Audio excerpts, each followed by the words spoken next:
선생님께서는 동대문구 협치위원으로 활동하고 계실 뿐 아니라 시민나루 대표, 또 마을 미디어 발행인, 민민협력 기반 조성사업 책임 일꾼, 그리고 또 서울 3일 서울민의 부의장까지 이렇게 바쁜 일과를 보내고 계신데요. 마을에서부터 관과의 관계, 연계, 그리고 지역을 뛰어넘는 시민운동까지 이제 다양한 영역에서 활동하시다 보니 고민의 깊이와 넓이도 남다르실 거라는 생각이 들어요. 그래서 오늘 이렇게 모시고 인터뷰를 하게 되었는데 이제 좋은 말씀 좀 부탁드리도록 하겠습니다. 네, 먼저 우리 독자분들께 자기소개를 좀 간략히 좀 부탁드립니다. 네. 이름은 심소영이고요. 말씀하신 대로 남달라야 되는데 남다르지 않아서 좀 걱정이 됩니다. 평범한 동네 아줌마고요. 근데 좀 특이한 게 있다면 이제 동네에서 살아가는 걸 좀 다르게 살아가려고 노력을 하는데요. 그게 이제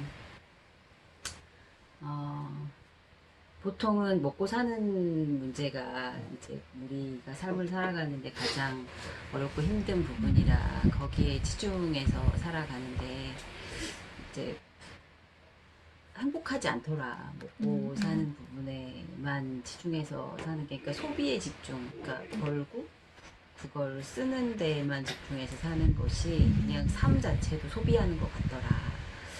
그래서 좀 서로에게 좀 뭐 행복감을 같이 느낄 수 있는 무언가를 해볼 수 있지 않을까 했어요. 그래서 20대 때는 제가 애니메이션을 했었는데 애니메이션 한 10년 동안 하고 장애인 직업훈련 시설에서 직업훈련 교사를, 애니메이션에 대한 직업훈련 교사를 했는데 그때 일을 하면서 사람들 간에 무언가를 나눌 수 있다는 게 참 행복감을 주는구나, 뭐 이런 나름의 뭐 돈을 버는 보람도 있겠지만 사람과 사람과의 관계에서 이렇게 느껴지는 행복감이 크구나, 뭐 이런 생각을 처음 하게 됐어요. 그래서 그때 이제 사회복지 공부라든지 뭐 이런 걸 다시 시작하게 됐고, 그래서 제일 처음 일한 곳이 자활, 이제 복지 분야에서는 자활 쪽에서 일을 하게 됐고요. 자활 쪽에서 사회 정책팀에 있으면서 자활 정책이나 이런 것들을 같이 뭐 보건복지부라든지 뭐 지역에 있는 지역 자활센터라든지 이런 것들하고 협의해서 자활 정책들을 만들어내고 그것들을 이제 제안하고 이런 일들을 했었는데 현장 경험이 없다 보니까 그냥 남의 다리 긁는 것 같은 느낌이 계속 있었어요. 거기서 한 6, 7년 일을 했는데 6년 반 정도 일을 했는데 그래서 지역에서 일을 해봐야 되겠다 생각했고요. 그래서 이제 지역 그럼 어디서 시작할 거냐라고 했을 때 제가 사는 지역에서 시작해보자. 그래서 동네에서 일을 시작을 하게 됐고 동네에서 작은 도서관을 맡아서 운영하면서 이제 뭐 마을 공동체라든지 이런 활동을 했고요. 지금은 이제 앞서서 말씀 소개해 주신 대로 이제 뭐 동대문 구에서 이제 협치위원이나 그다음에 이제 이런 마을 잡지를 만들어서 이제 주민들과 소통하는 매체를 계속 만들고 있고요. 그렇게 이제 관계를 좀 돈독하게 만드는 일, 주민들 간 관계를 좀 돈독하게 만들고 주민들의 뭐 지역 생활에 있어서 불편함이나 뭐 이런 것들이 주민들 스스로 만들어 제안할 수 있는 교육이나 이런 경로를 좀 만들었으면 좋겠다 해서 그런 활동들을 주로 하고 있는 중입니다. 네. 네. 워낙 이제 다양하지만 뭐 뿌리는 같겠지만 이런 데서 활동을 하시는데 첫 번째 눈에 띄는 게 이제 저희가 좀 주민자치 활동가를 인터뷰를 했으니까요. 근데 민민협력이라는 단어가 좀 눈에 띄거든요. 사실은 잘 딱 와닿지가 않아요. 그래서 민민협력이라는 것이 무엇이고 이곳에서 우리 선생님께서 하시는 일이 무엇인지 말씀해 주세요. 다들 알고 계시는 시민사회 단체나 시민사회 활동을 하는 사람들끼리 연대를 해보자는 얘긴데요. 옛날에는 뭐 독재와 싸우고 그럴 때에는 적이 확실히 있었기 때문에 어떤 활동을 하는 사람들도 그 대의를 위해서 뭉치는 게 당연했었고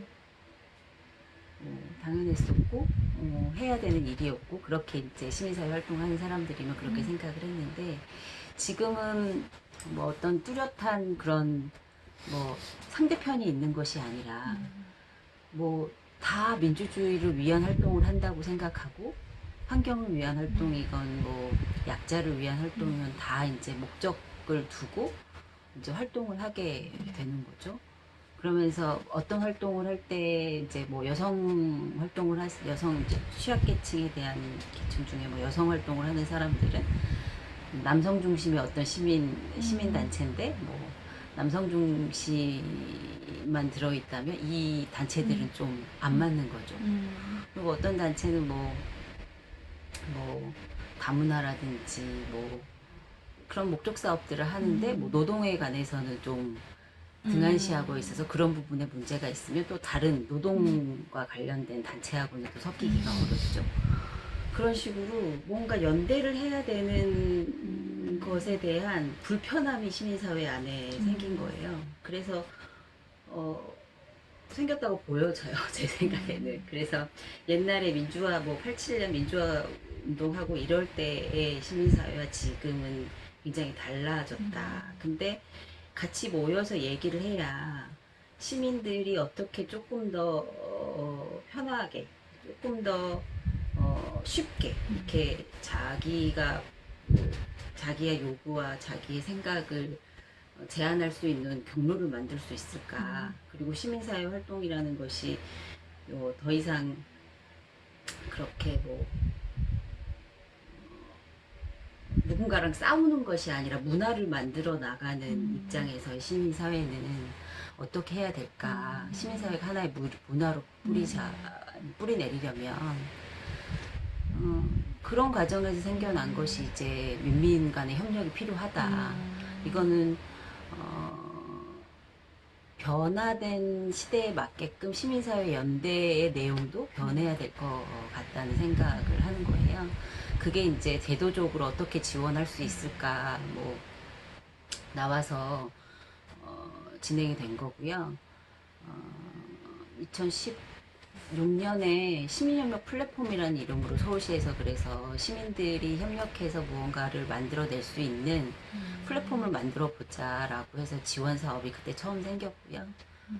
그래서 지금 뭐 잘 그 제도를 이용해서 잘 진행된 구는 뭐 은평구 뭐 이런 구 같은 경우는 3년 차를 모두 다 끝내고 이제 민민협력으로 넘어오면서 이제 그걸 공고히 해 나가는 시민사회 연대제를 공고히 해 나가는 그 과정에는 뭐 시민 자산화를 통해서 계속 뭐 이런 공모 사업이나 이런 뭐죠, 이권과 관련된, 옛날에는 정부에서 뭔가 시민들이 뭔가 해줬으면 하면 관변단체 그냥 줬잖아요. 이걸 이만큼 니네들이 해라 이런 식으로 하면서 하다가 지금 이제 시민단체들이 그런 활동들, 행정에 다 손을 뻗칠 수 없는 활동들을 시민단체가 대신 하는데, 그게 이제 공모사업이라는 이름으로 활동을 하게 되면서 공모사업에 너무 매몰되는 시민사회 단체가, 그래서 시민사회들 단체들끼리 이권 싸움하는 것처럼 그렇게 보여지기도 하고, 그리고 이제 시민사회 단체라는 것이 좀 의미도 불분명해지는, 뭐 종교단체가 본인들이 무슨 무언가 재단을 만들어가지고 그런 시민사회에 관련된 사회 사업들을 하고, 뭐 이렇게 되면서 막 섞여 있는 거예요. 뭐 지역사회 복지, 지역사회 뭐 시민사회, 지역사회 뭐 또 2016년부터 마을공동체라는 것들이 서울에서는 뭐 만들어지면서 주민들 모임, 주민들이 만들어낸 여러 가지 활동들, 이런 것까지 다 섞이면서 굉장히 의미가 혼재해졌거든요. 그럼 이거를 뭘로 아우를 수 있을까? 그래서 생각한 개념이 플랫폼이었던 것 같아요. 그래서 이렇게 다 다르지만 그 다름을 인정하면서 같이 나누고 뭐 정보도 나누고 뭐 해야 될 활동도 나누고 일거리도 나누고 그런 것들의 개념으로 플랫폼을 지원하기 시작을 했는데 그 사업이 이제 지금 이제 민민협력이라는 이름으로 진행이 되고 있는 거고요.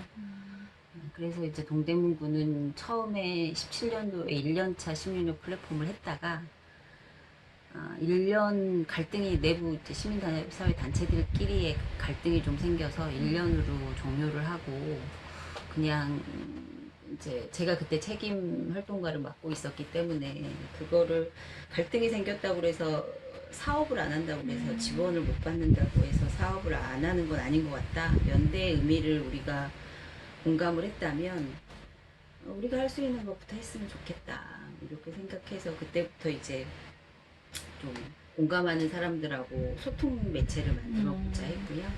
그래서 만든 게 이제 마을 이름 그런 잡지들, 뭐 사람들 의견을 우리의 생각은 이렇지만 우리의 생각이 다 옳은 건 아니기 때문에 지역에 사는 사람들은 뭐 어떤 생각을 하고 이 동네에 살고 있는지를 들어보는 것부터 시작을 해보자. 지역조사의 개념도 있는 거죠. 그래서 그렇게 시작해서 지금 5호까지 나왔는데 동대문구가 14개 구거든, 14개 동이거든요. 1, 2동 합치면 9개 동이에요. 그래서 앞으로 4개 동을 하게 되면 이제 전체 동에 대한 조사, 전체 동에 대한 인터뷰가 끝날 것 같아요. 그러면 좀 더 이 민민협력에 대한 내용이라든지 시민사회 연대라는 것을 어떻게 해야 될지 조금 더 윤곽이 나타나지 않을까 생각하고 있습니다. 그러면 이 민민협력이라는 게 실제 이제 2016년 시민혁명 플랫폼으로 시작이 이제 네. 사업이 시작이 지원 됐는데 사업으로 시작된 네. 거죠. 이게 동대문구로 예를 들면 동대문구 안에 있는 네. 시민단체, 네. 뭐 주민들의 자생적인 네. 단체 이런 그러니까 지역 문제에 네. 관심 네. 있는 사람들뿐만 아니라 예를 들어 뭐 시민사회단체, 사회단체의 개념들이 네. 있잖아요. 뭐 통일운동단체, 네. 노동단체, 네. 국민운동도 지역의 네. 지역단체들이 있는데 네. 이런 단체들도 다 함께 아우르는 게 목표인 건가요? 네네. 그래서 지금 올해 사업 추진 목표 중에 협의체를 만드는 목표가 있어요. 그래서 느슨한 연대체로 적어도 우리 지역이 어떻게 돌아가고 있고 어떤 문제가 있고 이것 정도는 공유하면서 같이 모여서 해결해야 될 문제는 같이 해결을 해보자. 그런 얘기를 나눌 수 있는 좀 창구가 있었으면 좋겠다. 그런 개념으로 협의체를 추진하고 있고요. 그래서 우선은 이제 민민협력에 있는 단체들이 먼저 이제 협의체 동을 띄우면 이제 계속 이제 접촉을 해서 이제 우리가 이런 목표로 이렇게 활동을 해보려고 한다. 이렇게 좀 확산시켜 나가는 방향으로 하고 있고, 그래서 이제 지금은 그 민동에서 사무실을 무료로 쓰시게 해주셔가지고 여기서 사무국 활동을 하고 있는데요. 그런 연대 단체들이 조금이라도 좀 뭐 다른 자치구는 시민 자산화 해가지고 건물을 산 곳도 있고 그래요. 막 몇 억씩 시민 펀딩 해가지고 우리가 앞으로 활동을 이렇게 해서 그런 걸 약속들을 하고 펀딩을 받아서 뭐 대출도 하고 뭐 이래서 뭐 건물을 사기도 하는데 저희는 아직까지 그만큼의 돈을 이렇게 큰 목돈을 투자할 만큼의 실력이나 신뢰는 아직 못 쌓은 것 같고요.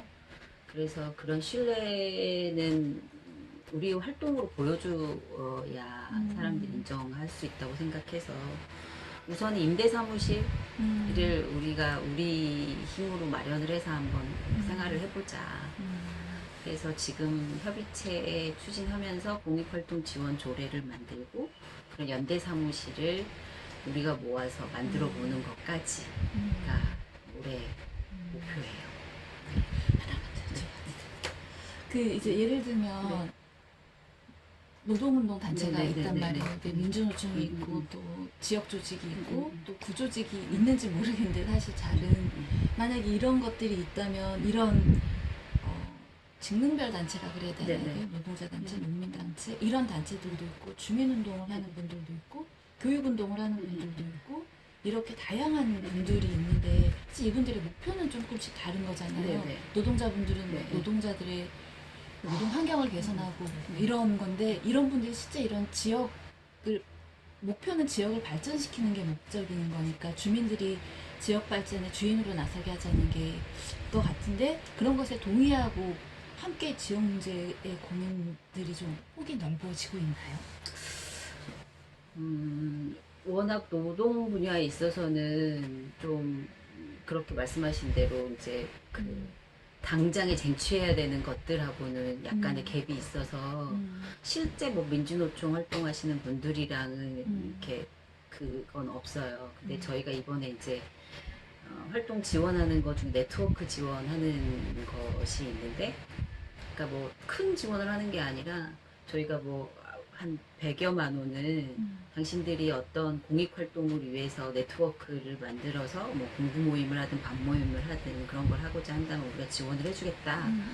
그랬더니 이제 청년, 그러니까 고등학교를 졸업하고 바로 사회생활을 시작하는 청년들이 노동에 대한 어떤 아무것도 몰라서 노동법에 대해서 아무것도 몰라서 뭐 고등학교 때부터도 알바 같은 걸 많이 했는데 거기에서부터의 그 노동권 침해를 본인들이 당해왔다는 걸 모르는 상태. 사회초년생으로 회사에 취업했음에도 계속 그렇게 불합리하게 노동을 착취당하는 그런 입장. 그럼 우리가 공부를 해보자. 이런 모임이 청년들이 신청을 했어요. 그래서 그런 청년들이 이런 우리가 같이 그런 노동에 대한 문제를 우리의 문제로 인식하고 같이 공부하면서 우리가 알고 있다는 것이라도 알려줘야겠다. 그리고 서로 이렇게 좀 비빌 언덕이 되어줬으면 좋겠다. 다른 단체들이. 그러니까 이 단체를 지원하는 것도 목적이지만 우리가 같이 이렇게 연대하는 것도 목적이기 때문에 이런 활동을 하는데 서로가 좀 비빌 언덕이 되어줬으면 좋겠다는 청년 모임이 들어왔어요. 뭐 그런 식의 연결은 되고 있는데 정식으로 이제 뭐 민주노총이라든지 그런 큰 이제 단체하고는 아직은 그리고 어쨌든 우리 지역에서 같이 이 지역 안에서의 다양한 다종다양한 문제들을 우리들이 함께 네네. 해결해 나가자라는 공감대를 먼저 그쵸. 형성해 나가는데 네네. 역할을 하고 네. 이것도 서울시에서 실제 이 사업을 시작하면서 이런 목표를 갖고 같이 시작을 한 건가요? 아니요, 민민협력은, 그러니까 처음에 그 시민협력 플랫폼은 포괄적인 시민사회 네트워크 구축이라는 게 제시된 목적이었어요. 근데 막상 딱 돌려보니까 그렇게 시민 내에서 구축할 수 있는 자치구가 있는 구도 있고, 그거는 허상이었구나. 이걸 깨닫는 구도 있고, 그래서 그러면 지역사회마다 다 조건과 환경이 다른데 그러면 그 지역사회에서 시민사회가 좀 성장하고 발전하고 시민사회의 폭을 넓히려면 무엇이 필요한지 니네들이 좀 고민해서 내용을 만들어 봐라. 그렇게 해서 조금 더 사업의 내용에 유연성이 생긴 게 민민협력이거든요. 그래서 내용은 다 저희가 만든 거고요. 저희가 내부에서 이제 같이 해보자는 단체들, 활동가들하고 같이 사업 내용을 만든 거고요. 그래서 하는 것이 이제 활동가들, 그러니까 공익 활동가라고 표현할 수 있겠는 다양한 분야에서 여기는 특히 시립대도 있고 경희대도 있고 외대도 있고 삼육보건대도 있고 대학이 있어요. 그래서 청년들도 많고 또 고연령층도 많거든요. 청량리 시장이 오래된 재래시장이 많고 오래된 동네, 재개발 없이 오래된 동네가 많아서 어르신들도 많은데 그게 장점일 수도 있고 단점일 수도 있더라고요. 청년들은 그냥 뭐 흘러가는 동네처럼 잠깐 들렀다 가는 동네처럼 지내고 어르신들은 우리 동네는 이래야 해. 좀 고정관념에 고정적으로 생각하시는 어르신들도 많고, 그래서 그게 장점이자 단점이 될 수도 있는데, 장점으로 보자면 어르신들의 이 동네에 대한 애정이 굉장히 넘치시는 거죠. 그 동네, 그러니까 인터뷰하면서 어르신들을 만나보면 뭐 우리나라 사람들은 나라 욕, 뭐 나라가 뭐가 안 됐네, 뭐가 안 좋네, 이런 얘기 많이들 하시잖아요. 안주로 많이 올라오는 게 정치니까. 그런 얘기를 하시다가도 동네 얘기만 나오면 자기가 동네를 위해서 하고 있는 일이라든지 동네를 위해서 해왔던 몇십 년의 활동들이 조금씩은 다 있으시더라고요. 그러니까 보면 뭐 연결을 못 시켰을 뿐이지 이런 동네에 대한 애정을 연결시키면 그러니까 나의 이해관계로 내 이득을 위해서 하는 활동이 아니라 이걸 좀 우리 동네 사람들이 같이 좀 성장하고 같이 행복해질 수 있는 방향으로 연결만 된다면 그게 좀 더 좋은 시너지로 발휘될 수 있지 않을까? 이런 생각을 하게 됐어요. 그래서 뭐 그런데 이제 청년들이 이런 활동에 동네에 대한 애정을 갖기는 힘든 구조잖아요. 어르신들 뭐 이렇게 기존의 토박이라고 볼 수 있는 사람들이 이제 뭔가 어떻게 보면 기득권을 쥐고 있는 거나 마찬가지이기 때문에 청년들한테는 그런 기회가 없는데, 청년들하고도 얘기를 해보면 관심은 있거든요, 이 동네에 대한. 그러면 이분들한테 뭔가 기회를 한번 만들어줘 보자 해서 공익활동가를 한 석 달만 활동을 해보시라. 참여소득 좀 개념처럼 얘네들이 학교 생활을 하건 직장 생활을 하건 무엇을 하건 간에 그걸 하면서 지역의 공익활동에 관심이 있다면 활동을 해보시라. 우리가 그래서 석 달 동안 50만 원씩을 주고 그 활동에 대한 이제 계획서를 받아서 그 활동을 하게끔 지원을 해드리는 거죠. 그래서 지금 5명?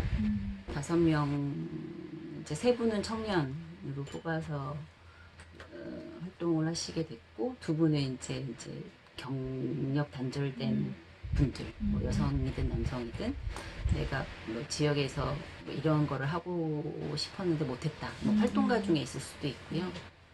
제가 근데 꼭 이건 해보고 싶었다. 이런 주제가 있으신 활동을 지원해드리는 것으로 이제 설계를 했죠. 그렇게 해서 이제 아까 말씀드린 이제 네트워크를 지원하는 것 하나, 공익 활동가를 지원하는 사업 하나, 그렇게 해서 사람을 키우고 모임을 키우는 내용으로 작업을 하고 있어요.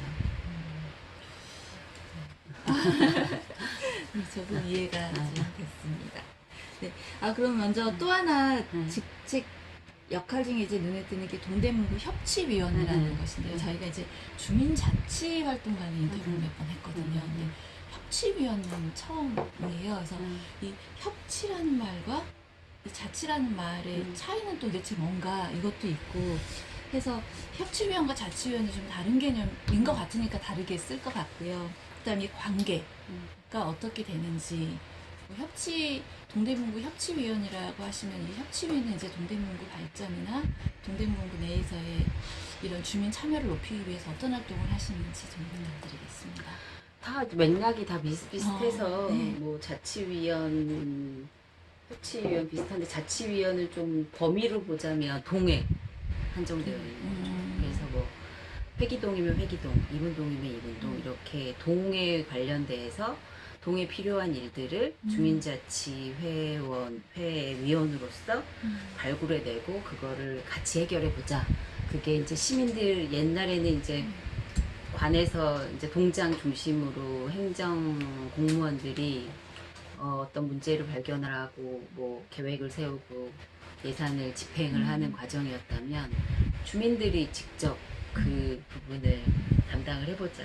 그래서 동에서 그냥 하고 하달받는 조직이 아니라 같이 협의하는 구조를 만들어 보자는 게 주민자치회로 알고 있어요. 그래서 주민자치회 예산, 그러니까 그들이 주민자치회에서 그 동네를 위해서 할 수 있는 예산이라는 범위도 생겼고요. 그래서 그 옛날에는 이제 동장을 도와주는 구조가 주민자치위원회였다면 지금은 협업하는 구조를 만든 게 주민자치회라고 생각하거든요. 협치도 마찬가지인 거죠. 그러니까 지역사회 혁신 계획이라고, 그것도 이제 서울시에서 시작한 사업인데, 행정의 어떤 정책을 집행하는 과정을 혁신해 볼 수 없을까? 그거를 행정 위주에서 행정과 민이 같이 하는 구조를 혁신해 볼 수 있지 않을까? 근데 그거는 일방적으로 제도를 만들어 놓고 그대로 실행을 하는 거는 똑같은 방식이니 그 자치구에서 혁신적으로 할 수 있는 내용을 찾아서 민과 관이 같이 그거를 한번 이루어내 봐라. 혁신을 해 봐라. 그러면 행정의 시스템도 혁신할 수 있겠고 민의 성장도 같이 혁신할 수 있지 않을까.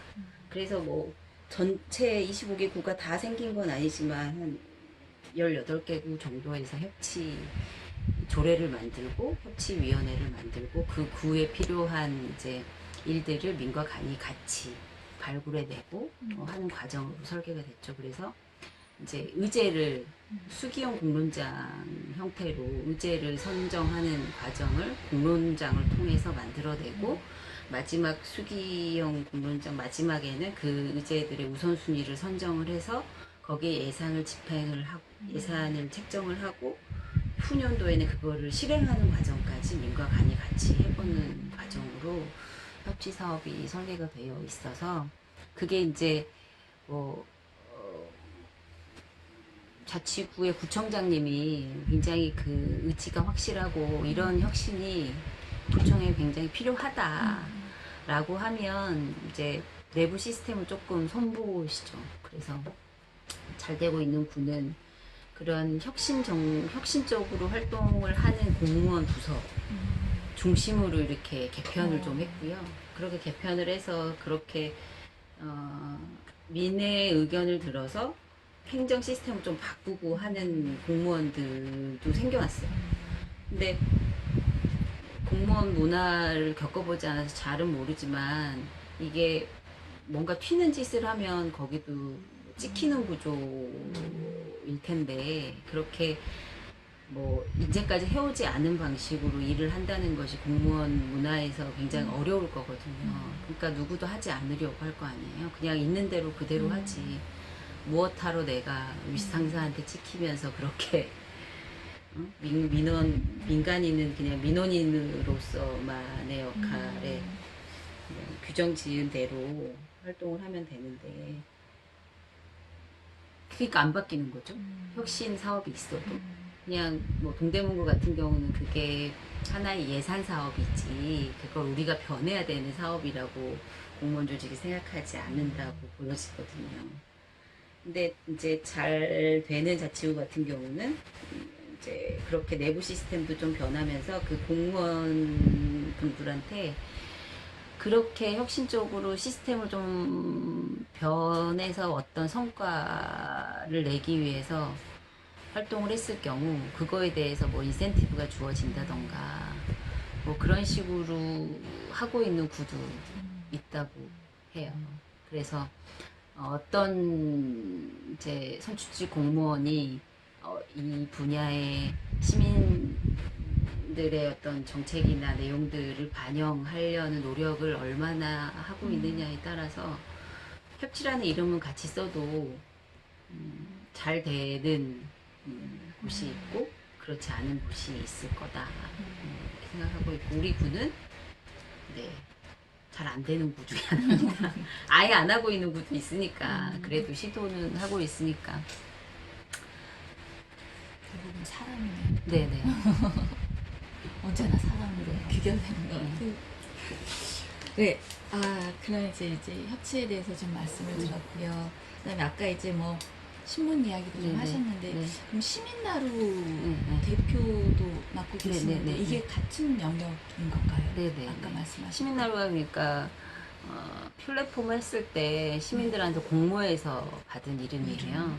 시민들은 공모에 막 참여해 주셔가지고 그때 선정된 이름이 시민나루고요. 그래서 시민나루라는 이름으로 이제 이 마을 잡지를 만들기 시작을 했어요. 처음에는 활동가들, 그러니까 솔직히 뭐 활동가들끼리 뭐 뭔가 정의로운 활동도 하고 누군가를 위한 활동도 하고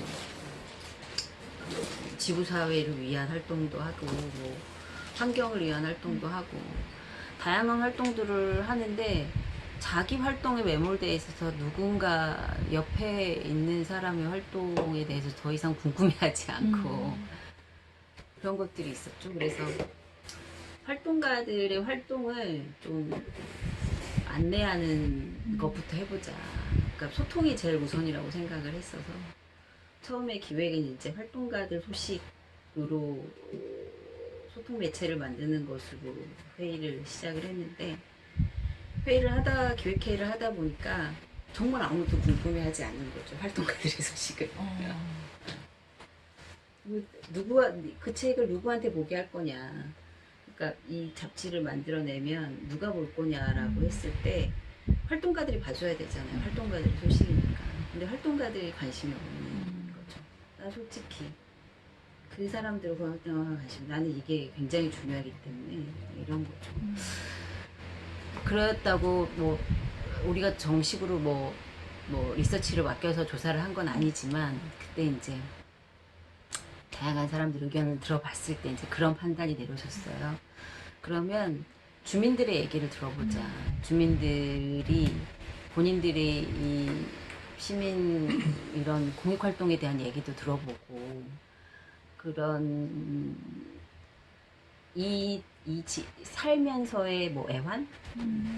각각의 사람들 하나하나가 역사인데 그 사람들의 역사를 이렇게 들추어내주고 같이 공감해주고 이런 거는 거의 없고 역사라는 것이 뭐 일부 뭐 사회 지도층의 역사로만 남아 있으니까 우리의 역사를 소소한 삶을 기록하는 것으로 해서 우리 활동의 어떤 베이스를 삼아보자. 그 베이스에서 이제 우리가 활동하는 분야나 내용도 달라질 수 있을 것 같다.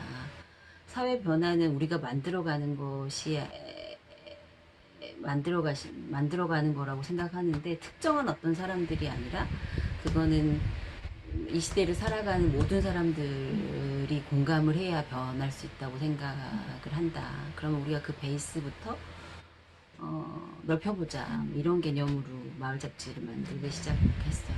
네. 그러면은 이렇게 그냥 진짜 일반 주민들을 인터뷰를 하시는 네, 거잖아요. 네. 일단 반응이 좀 궁금하고 그리고 또 하나는 어떻게 그렇게 섭외를 하시는지 그리고 또 하나는 그렇게 하고 나면 그분들이 실제 마을 사업이나 이런 우리 구의 문제에 관심도나 참여도가 좀 이렇게 견인이 되는지도 사실 좀 궁금합니다. 아직은 뭐 5번 제작을 해서 뭐 반응이 폭발적이다 이런 말씀 못 드리겠고요. 알고 이제 14개 센터, 주민센터랑 공공도서관이랑 뭐 주민들이 공유공간이라고 쓰고 있는 곳들, 사경센터라든지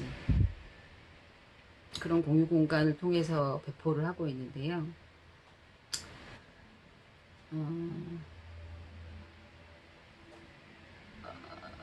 폭발적인 뭐 그런 피드백은 안 오는데 간혹 그렇게 연락이 와서 보내달라고 한다거나 아니면 그런 분이 있는지 몰랐다. 나 회기동에서 30년 살았는데 이런 역사가 있는지 몰랐다. 뭐 그런 간간히 피드백을 해주시는 분들이 계세요. 그걸로도 굉장히 좀 행복해진다고나 할까요? 근데 그분들이 뭐 시민사회 안에 뭐 공익활동에 적극적으로 활동을 하는 계기가 됐다. 뭐 이렇게까지는 아직 없고요. 그냥 이런 활동도 하는구나. 뭐 하면서 이제 뭔가 얘네들이 시민사회 단체 활동을 한다는 사람들이 그냥 지들 잘난 맛에 사는 사람들인 줄 알았는데 뭐 좀 같이 하려고 하는구나 뭐 이런 반응들도 좀 있어요. 그러니까 막 좀 오해 시민들이 이렇게 정치인들이 좀 지들끼리 싸움질이나 하지 뭘 해. 뭐 이렇게 생각하듯이 시민사회 활동을 한다고 하면 본인들이 포함되어 있다는 생각은 하지 않고 아우 그 사람들이 뭐 데모나 하지 뭐해 뭐 이런 생각을 한다던가 그러니까 뭐 약간 오해를 하고 있었던 분들 이런 분들한테는 좀 아 이렇게도 이렇게 시민사회 활동이 연결되어지는구나 이런 이해가 좀 생겼다고 보여지고요. 뭔가 여기하고 같이 해볼 수 있겠다 뭐 이런 생각들이 이어지는 것 같아요. 그래서 뭐 그래서 서서히 그러니까 이거를 뭐 우리가 뭐 1년차 2년차 목표가 뭐 지금은 뭐 50명인데 내년엔 100명이고 뭐 이런 식의 목표가 아니라 그렇게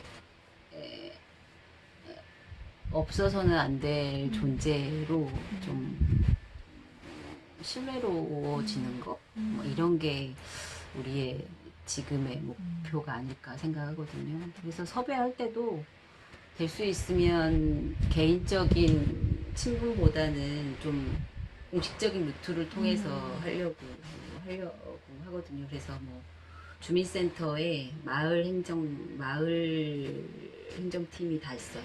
그래서 거기에 가서 이제 뭐 이 동네에 오래 사신 분을 좀 소개시켜 달라고 하고 국내를 가장 많이 하시는 분 소개시켜 달라고 하고 뭐 그런 식으로 섭외하는 축이 하나 있고요. 그 다음에 이제 저희도 시민사회 단체 활동을 하면서 뭐 협동조합이란 이름을 가지고 있지만 뭐 사회적 경제 네트워크라든지 뭐 시민사회 네트워크를 하고 있기 때문에 그런 네트워크 안에서 좀 지역사회에 보탬이 되는 좀 누구도 몰랐는데 뭐 활동이 예를 들면 다음 달에 취재할 제기동 같은 경우는 사회적 협동조합인데 마을 장례식 무용고자 분들 돌아가시면 그분들 장례식을 마을 장례식으로 치러요. 그래서 동네 그 성공회 목사님하고 작은 이제 재단 만들어서 뭐 많이 꽂지는 못하지만 작은 꽃 재단 만들어서 하루 동안 인사드리고 이제 이런 활동들을 하시는 사회적 협동조합이 계시거든요. 그런 식의 좀 소문이 났으면 하는 활동들을 좀 찾아서 취재를 하는 편이죠. 그래서 섭외가 좀 가장 어렵기도 하고요. 근데 신문이 꾸준히 나오면 이제 소통도 되고 신뢰도 형성해 나가면서 이제 사업으로도 발전할 수 있게 좋은 매개가 될 수 있을 것 같아요. 저도 처음에 그렇게 생각했는데요. 막 이제 협동조합이다 보니까 일반 법인이잖아요. 일반 이제 영리법인으로 분류가 돼서 뭐 이런 뭐 세금 관련 회계 관련된 것이 이렇게 복잡한지 몰랐어요. 비영리 단체만 해보다가. 그러면은 이거는 아까 했던 민민협력 플랫폼이랑 다른 조직에서 하는 사업인 거죠? 아니죠. 마을 그러니까 신문. 민민협력은 저희도 이제 그런 연대체 중에 n분의 1이고요. 저희가 대표단체를 맡고 있어서 저희가 이제 회계나 이런 영수 관련된 처리는 저희가 다 하고 그렇게 연대에서 하고 있는 것들이 이제 민민협력 사업이 있고 그 다음에 마을 미디어는 뭐 연대는 아니지만 저희가 이제 공모 사업을 따와서 잡지를 만들 때 민세비나 이런 것들을 보조를 받고 올해는 또 구청에서 하는 이제 협치 기반 조성하는 사업을 위탁으로 받았어요.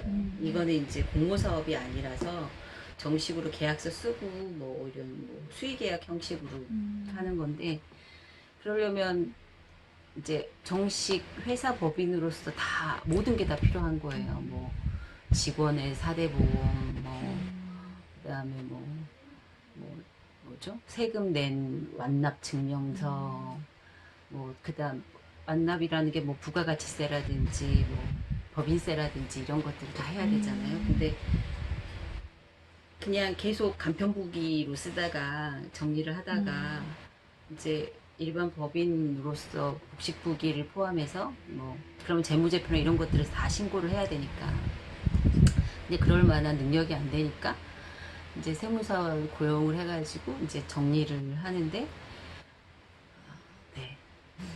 막 진짜 무슨 몇 천만 원 몇 억씩 투자해가지고 이제 주식회사 하나 세우는 거랑 똑같은 기준으로 협동조합도 세금을 내고 해야 되는 거예요.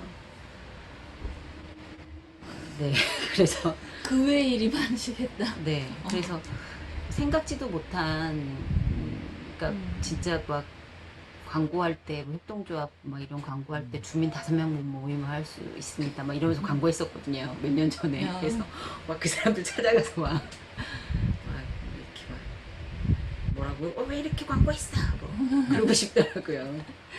그러니까 여기에서 이제 저희는 일반 협동조합으로 하다가 이제 가능하겠다. 이거를 회비 구조로만 하지 않고 수익 사업을 하면서 하는 구조로 이 활동을 하는 공익 사업을 하는 것이 가능하겠다 하면 그때 이제 사회적 협동조합으로 넘어갈 계획으로 이제 일반 협동조합으로 시작을 했는데 너무 어렵더라고요. 네, 알겠습니다. 그럼 제가 인터뷰가 좀 너무 길어져서 제가 너무 말이 아니요, 많았습니다. 한 가지만 딱 그냥 네. 추려가지고 네, 하나만 여쭤볼게요. 우리 실정 선생님께서 또 서울민의 3일 서울민의 부의장을 하고 계시잖아요. 네. 근데 이제 이런 주민자치, 주민협치 이런 마을을 발전시켜 나가는데 주민들의 이제 의식성장과 같이 되는 거지만 이런 과정에서 이런 3일 서울민회와 같은 조직이 좀 어떠한 역할을 하는 게 실제 두 양쪽에 시너지 효과를 낼 수 있을까 고민이나 의견도 좀 부탁드립니다. 그러니까요. 제가 이제 3일 이내에 신청을 했던 거는 원래 이제 몇 년도지? 2016년인가 15년인가? 그때 이제 동대문 구에서도 민회를 이름으로 강의도 하고 했었어요. 근데 그때 제가 이제 경희대에서 시민정치 전공으로 대학원을 다녀서 16년 초에 졸업을 했거든요. 그때 관심이 많았고 이제 시민의회라는 것에 관심을 가졌어요. 그래서 시민의회라는 것이 잘 만들어지면 좋겠다. 그래서 그걸 어떤 식으로 만들 수 있을까 했을 때 그때 뭐 또 제가 경험을 한 게 매니페스토 그 실천 본부인가 거기에서 각 이제 선출직 공무원들의 공약들을 평가하고 심의하는 시민 배심원단 활동을 각 이제 구나 시하고 계약을 해서 그 공론장을 만드는 일들을 그쪽에서 했는데 거기에 퍼실리테이터로 참여를 해봤거든요. 근데 거기에 오시는 대부분의 사람들이 무작위로 추첨되신 분들이에요. 한 뭐 100여 분 모이시는데 무작위로 추천되신 분들이니까 뭐 자영업자도 있고 직장인도 있고 무직자도 있고 뭐 할머니도 있고 할아버지도 있고 다 계신 정말 다양한데 뭐 10대 후반부 아니 20대 초반부터 60, 뭐 심지어는 80대까지 있으니까 그 연령대별로 이제 성비 연령대 다 이제 배정을 해가지고 무작위로 추천해서 공론장을 운영을 해봤는데 그 테이블을 운영을 해보니까 그 협의가 되더라는 거예요. 어떤 이제 이 구청장이 자기 지역에 대한 공약을 했는데 이거를 뭐 공약에서 뭐 무슨 이유 때문에 못하게 됐다라든지 그래서 공약을 취소했대. 이거를 뭐 불이행 또는 보류 뭐 이런 과정에 그게 적정한지 적정하지 않은지 이거는 이런 어려움이 있어도 해야 된다라든지 그런 것들을 심사를 해서 공고를 하면 그 시장이나 구청장이 그걸 듣고 이제 그 공고 사항을 이제 공고를 다 따르겠다 뭐 이렇게 한다던가, 아니면 부득이하게 그 공고는 뭐 이렇게 들어왔지만 이 부분은 못하겠다 이렇게 한다거나 하거든요. 그 과정에 이제 들어가 봤는데 정말 뭐 부동산 업자가 테이블에 한 명이 있었는데 그 딱 그 의제 공약도 딱 그 지역 개발과 관련된 부분인데 그게 뭐 때문에 안 된다는 거였어요. 근데 설득이 되더라는 거죠. 다른 사람들하고 얘기를 하면서 수기형 공론장이라 이렇게 한 번에 끝나는 게 아니라 3번에 걸쳐서 만나고 마지막 날에 이제 자기네 테이블에서 논의된 사항을 발표하는 시간까지 갔는데 이게 되더라고요. 그래서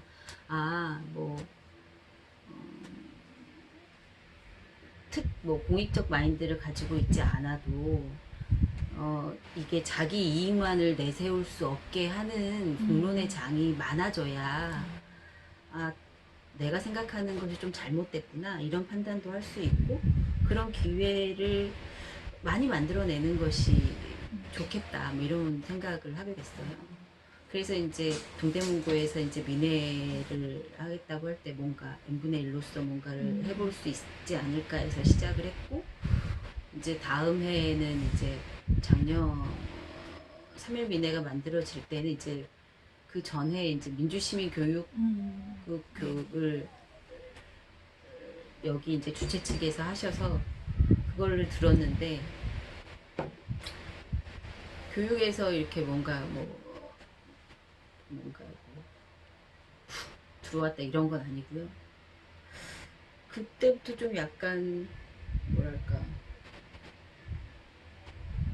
아무튼 뭐 해보겠다는 생각으로 그렇게 시작을 했는데, 막상 3일 문에 시작을 했을 때에는 준비된 내용이 너무 없었어요. 그러니까 뭔가 뭐 예를 들면 MB 같은 사람은 무언가 하나 자기 주머니를 채우기 위해서 0부터 10, 0부터 100, 0부터 1000 모든 경우의 수를 다 이랬으면 이렇게 해야지, 이렇게는 이렇게 해야지 전략을 가지고 움직이니까 진짜 어떻게든 지 주머니 채우잖아요. 그거를 따라가자는 건 아닌데, 적어도 우리가 민회를 하겠다고 한다면 그런 전략들이 1부터 1000까지는 아니더라도 1부터 10까지는 있어야 되지 않을까 했어요. 근데 이제 약간 갸우뚱했던 게, 그 전략이 1부터 10까지만 있었더라도 저한테 부의장을 제안하시지는 않았을 것 같거든요. 왜냐하면 정말 이제 뭔가 배우고, 이제 제가 봤을 때 그때 느낌이 막 시민사회에서 오랜 활동을 하시는 선배님들, 그러니까 어르신도 계시고 선배님들이 많았기 때문에 뭔가 배워보겠다는 의지가 좀 더 컸어요. 근데 이제 이상하게 나한테 부의장을 하라네? 뭐 여기서부터 좀 그러면 뭔가 이제 뭔가 만들어내야 된다는 책임이 저한테도 있는 건데, 내가 그 책임을 질 만큼의 실력도 안 되고 능력도 안 되는데 어떻게 해야 되지? 그러니까 이제 초기에는 이제 만들어 나가기 위한 논의 구조를 이제 좀 튼실히 만드는 거라고 생각하고, 이제 그걸 같이 만들어 보자 뭐 이런 의미로 듣고, 네, 제가 생각한, 제가 지역에서 활동하는 내용들을 바탕으로 해서 얘기는 할 수 있으니 알겠다고 하고 시작을 한 거죠. 근데 막상 지금 2년 차인데 처음하고 지금하고 좀 달라지는 게 없어요. 그래서 적어도 좀 짧은 텀으로 이 활동은 짧게 볼 수 없는 활동이지만 긴 텀으로 가더라도 우리가 뭐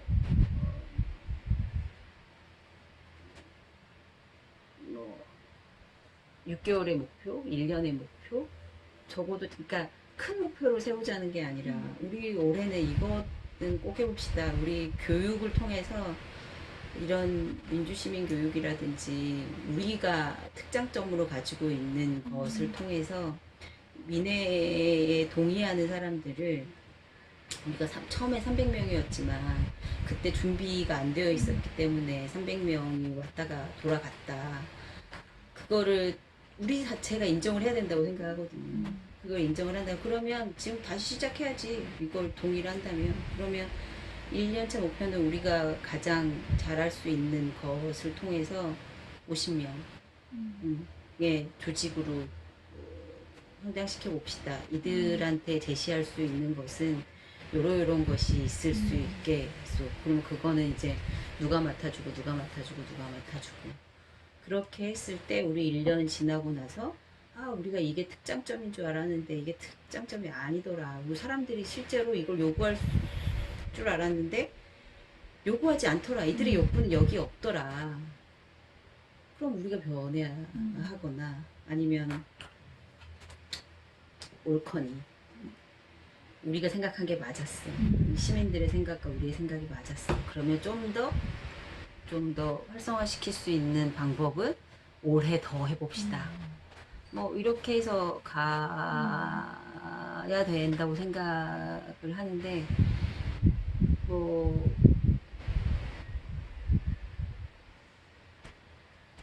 하는 얘기는 나라를 바꾸는 일이 계속 얘기를 하고 모여있는 사람들은 나라를 그러니까 사람들 지역사회 주민자치 이런 것들을 뭐 얘기를 하고 있으니까 이렇게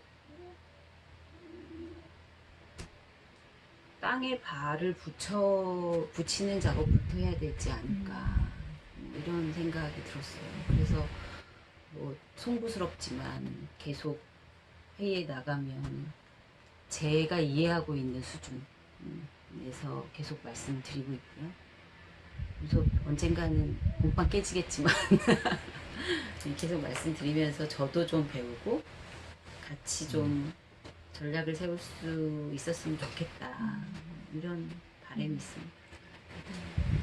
그렇기 때문에 이제 우리 이제 이 3.1 서울민회가 이제 주민자치 운동에 이제 시선을 많이 이제 돌리고 있잖아요.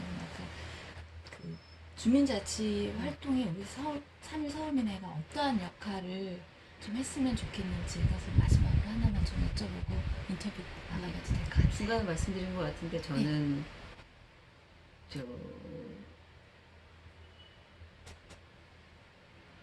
그러니까 면면은 다 잘 모르지만 교육이지 않을까 생각해요.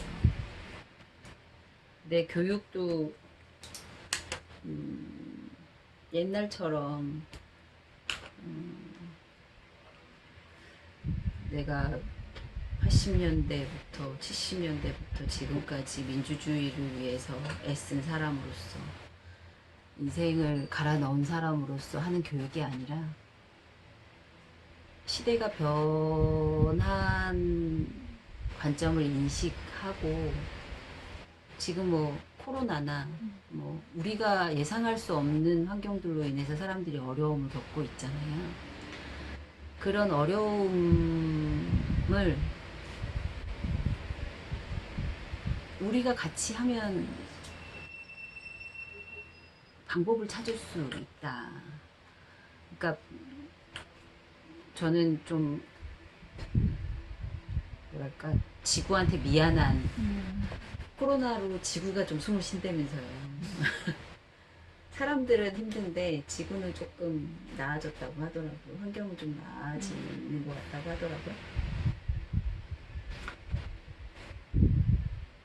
저는 좀 정부는 막 그런 대책을 세우고 뭐 제도적으로 이렇게 한다면 우리는 문화를 만들어 나가는 문화를 좀 선도해 나가는 사람들로서 이런 걸 제시해 줄 수 있어야 되지 않을까.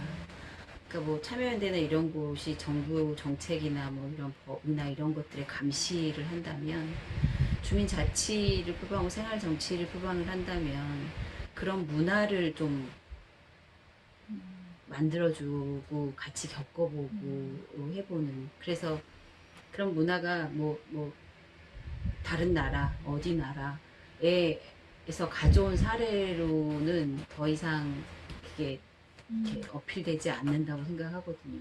그러면 실제로 우리 옆 동네에서, 우리 동네에서 코로나를 때문에 이런 어려움이 있었는데 시민들이 이렇게 해서 갈등 구조를 없앴대더라. 또는 뭐 아무튼 다양한 사례들이 많을 거예요. 시민 사회가 뭐 역사부터 시작을 해서 근데 역사는 꼭 이렇게 바닥에 깔려야 그걸 토대로 성장할 수 있다고 생각을 해서 이 역사를 가지고 계신 분들이 많기 때문에 그 역사를 우리나라 사람들이 얼마나 그 고난을 잘 넘겨왔는지에 대한 것부터 시작을 해서 앞으로의 우리의 미래를 설계하는 데 있어서 이런 활동들이 얼마나 도움이 되는지, 우리 유전자가 얼마나 위대한지, 뭐 이런 걸 가지고 교육을 만들어 볼 수 있지 않을까, 뭐 이런 생각을 해봤어요. 그러니까 교육이 되게 딱딱한 이런 교육이 아니라 스스로 자부심이 생기는 교육 있잖아요. 그 교육에 참여했더니 내가 정말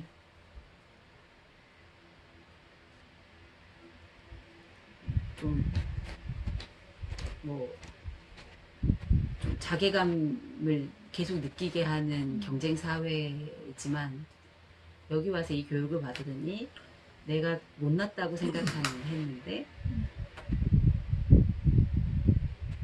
시민의 한 사람으로서 되게 존중받는 존재구나.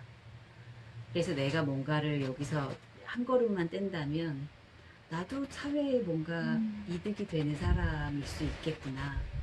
사회에 해를 끼치지 않은 사람이 되겠구나.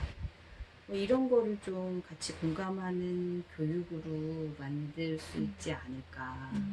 그게 제 바람이에요. 제가 그런 교육을 했으면 좋겠다는 바람이 있어서 사회민회에도 그런 교육이 있다면 사람들이 누구나 하고 싶어하는 민회 활동이 되지 않을까 이런 생각해봤습니다.